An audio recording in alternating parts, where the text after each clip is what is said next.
उत्तर भारत के सदरपुर गांव में एक बहुत पुराना पीपल का पेड़ था। वो पेड़ गांव के बाहर शमशान के पास खड़ा था और कोई भी सूरज ढलने के बाद उधर नहीं जाता था। गांव में बुजुर्ग बताते थे कि उस पेड़ पर एक डायन का वास है जिसका नाम था लाजो। लोगों का कहना था कि लाजो कभी गांव की सबसे सुंदर औरत थी, पर काले जादू में पड़कर डायन बन गई। एक तांत्रिक ने उसे पीपल में कैद कर दिया था, लेकिन उसकी आत्मा अब भी भूखी थी। विवेक, एक शहर का नौजवान पत्रकार, इन गांव की रहस्यमयी घटनाओं पर लेख लिखता था। जब उसे सदरपुर के पीपल और डायन की कहानी मिली तो वो तुरंत वहां पहुंच गया। गांव वालों ने मना किया, बाबूजी खबर के चक्कर में जान से ना जाइए, वो पीपल सब निगल चुका है। पर विवेक ने हंसते हुए कहा, मैं भूतों पर विश्वास नहीं करता, मैं आज रात वहीं रुकूंगा और डायन को देखूंगा। विवेक ने अपनी बाइक शमशान के पास खड़ी की, कैमरा निकाला और पीपल के पेड़ के पास तंबू लगा दिया। रात 12 बजे तक कुछ नहीं हुआ, हवा भी एकदम शांत थी। फिर अचानक हवा तेज चलने लगी, पत्ते सरसराने लगे, कैमरे की स्क्रीन हिलने लगी और उसमें एक धुंधली परछाई दिखी। फिर एक धीमी पर खौफनाक आवाज आई, तू क्यों आया है?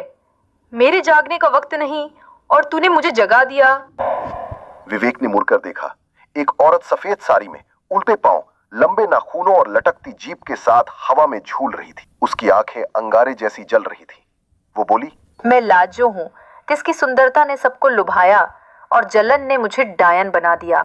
अब हर पूर्णिमा की रात मैं जागती हूँ किसी नई आत्मा को अपने संग ले जाने।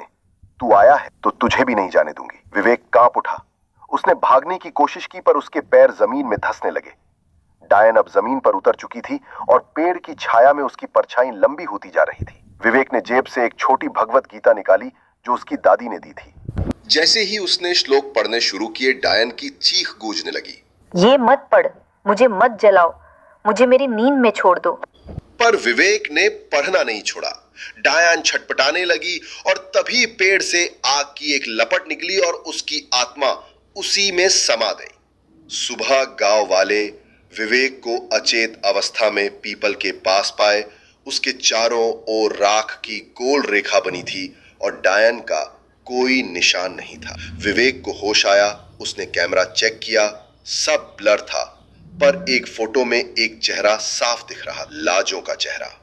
उस दिन के बाद पीपल के पास अजीब घटनाएं बंद हो गईं। गांव वालों ने सोचा कि डायन मुक्त हो गई, पर विवेक को कभी कभी रात में सपनों में वही आवाज सुनाई देती, तूने मुझे जलाया पर राख कभी शांत नहीं होती। कुछ कहानियां सिर्फ सुनने के लिए होती हैं, उन्हें जीने की कोशिश जानलेवा हो सकती है।